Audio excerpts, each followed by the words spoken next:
What is up, Debt Free Mafia? Hey, welcome to today's video. I wanted to talk about this crazy story that came across my internet yesterday, and I wanted to react to it and kind of talk to it. I've skimmed over it, but I kind of wanted to react to it a little bit with you guys and kind of talk about it because I thought this was crazy. It's from the New York Post. This is the headline. Man spent $150 eating every meal at Six Flags since 2014 to pay off his student debt. I was like, man, this is so cool because this guy was committed. I mean, absolutely committed. So I kind of want to talk about that. Guys, if you don't know me, my name is Rick. I'm a financial coach. I'm owner of the Debt Free Mafia. I'm so glad that you're here. Hey, if you don't mind, go ahead and hit subscribe. If you're all about that being financially bulletproof, if you're about leaving a legacy to your children's children, if you want to hit that dream that you have, which maybe is like a dream house or a dream vacation, or being able to finally quit your job because you got enough cash and you can pursue something else, whatever that might be, you're welcome here. We give tips and tricks on living the debt-free lifestyle. We talk about all that kind of stuff, and we're building a community that keeps growing so fast every day. I'm so thankful for it. We'd love for you to be a part of it. Don't have to be debt-free to join it. Just go ahead and hit subscribe. Hit the like button if you don't mind, just because this kind of stuff really helps me. And I love to keep bringing you guys cool content such as this, because this story is crazy and I can't wait to get into it. There's some really crazy stuff. And also at the very end, he talks about how he feels about eating at Six Flags still. So I hope you stick around for that, because I thought it was kind of funny. Anyways, let's go get into it. Let me share my screen real quick. So here, this is from the New York Post. I'll go ahead and link it below. So if you want to share it or go check it out for yourself, it's below. So you can check this out. Yep, you read that right. $150 a year eating every meal at Six Flags. So this guy knows what he was doing, right?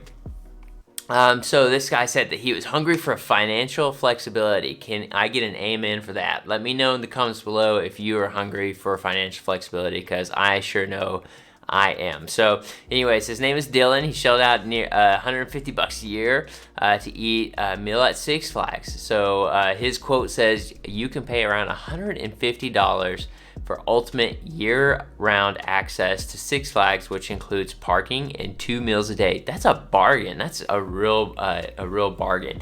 I know not everybody's a fan of Six Flags, especially like the idea of eating theme park food all the time just like kind of makes me sick. But this guy had a why. So we talk about having a why a lot here. So a why is, why are you wanting to make a change in your financial endeavors right now, right? For a lot of people, it's like, I hate my job and I want to be able to quit and pursue something else. Others would be like, you know what, I have kids that I want them to learn better financial habits than what they were taught, that I was taught, right? Or it could be things like, I have never been on a vacation, or I haven't been on a vacation in the last 5 years, and it's because I'm barely keeping my head above water. I can't afford it.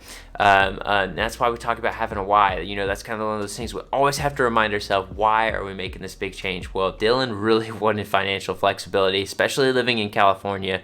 He wanted to be able to get married and buy a house, and it is not easy to do. So it goes on to say that he would time it right to be able to eat lunch and dinner there every day, because he had an internship that was nearby. So he would run over there real quick for lunch, grab his food, go back to the office, then as soon as he would leave work, he would run by and grab dinner.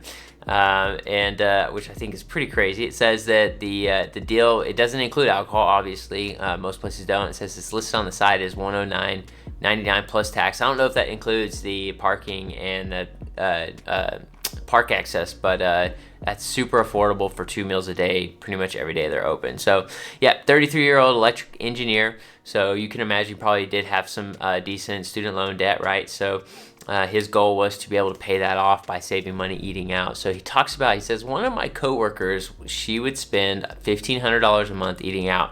And everybody thinks that number is crazy, but that is actually not that crazy.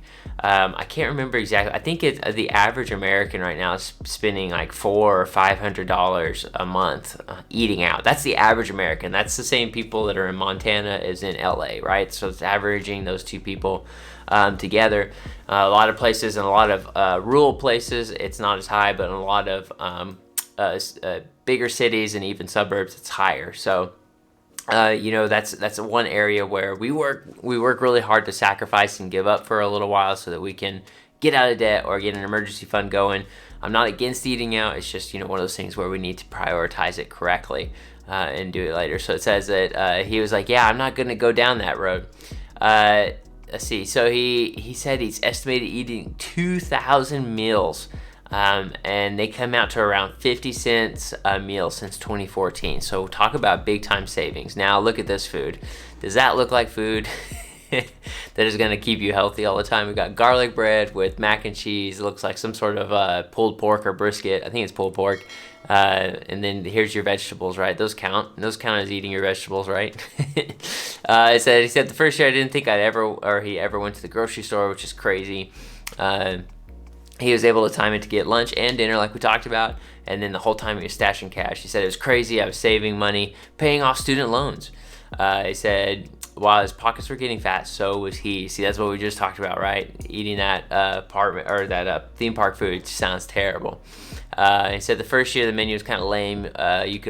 All you could get was a burger, fries, pizza, breadsticks, or pathetic sandwich with a refillable soda cup. It wasn't healthy at all, which was rough. So here's the different meal packages that you can get. He was getting the 2-meal dining. But this says that the premium dining pass also includes typical fun fare snack treats like ice cream, funnel cakes, and cookies.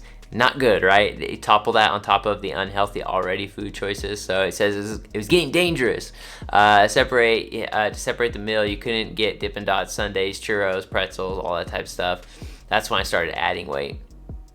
So he said Six Flags finally started introducing healthier delicacies on its menu, which I feel like is absolutely a must if you're going to try to go down this path, right? This is obviously not realistic to most people, but I just thought the story was really inspiring because he was taking a hit to be able to pay off debt. It says he's got decent eating options now. It says still a lot of bad food. Obviously, it's theme park food, right? He said stuff like tri-tip sandwich, vegan options, black bean burgers, meatless meatball subs. Honestly, if that was my goal and I was doing what he was doing, I would try everything. I'm not a big fan of a lot of vegan food, but I would 100% try the vegan food because it would just get old. All the other food would get old, right?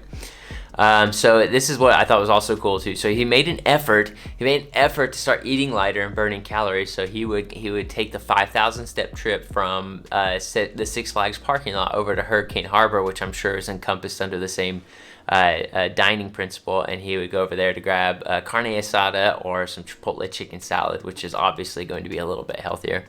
So he chowed down the play park seasonal entrees like the Thanksgiving dog. Now, this thing sounded pretty gross to me. He says a turkey dog topped with cranberry sauce, stuffing, and slathered with mayonnaise. He said it sounds awful, but it was so good. Yeah, that sounds terrible. He said regrettably, he has to settle for entertainment venues, deep fried bacon and nacho cheese smothered chicken balls on busy days.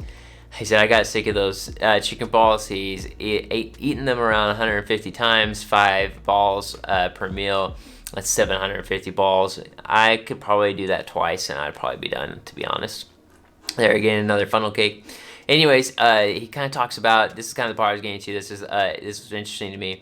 He said that, he got married and it was a roller coaster, and he scaled back on his Six Flags feasting, dialing in on mere 3 or 4 lunches at the theme park per week. My wife moved in and stopped doing dinners and weekends. Nice. He was even going there on the weekends since she wasn't a big fan, or she wasn't into roller coasters as I am, which I think he's being funny. But he said it's not. He said he has not kicked it yet. Right, he's not fully kicked his low budget banqueting habit just yet. We just bought a house there. That's why, right? But housing in California is crazy. I'm not really going anywhere. As long as they keep changing the menu, I'm happy, which I thought was awesome. I'm glad that he decided he was going to be changing the menu, or that he decided he was going to keep doing it since he was changing the menu. Guys, this story is really inspiring to me. I don't know about you. Could you do this? Let me know in the comments. I want to know, could you do this? Is this something that you feel like is realistic for you if you were in that same scenario, or if you just get sick of it after about a month? I'm pretty sure I'd get sick of it after a month and not want to do it anymore. And that's why Six Flags sells those passes, is because they know that they're going to make money in the long run on it, because it doesn't cost them very much to make the food. Dylan's just one of those guys that was able to be resilient to it and persistent and took advantage of it. He's probably one of the very few that they lost money on.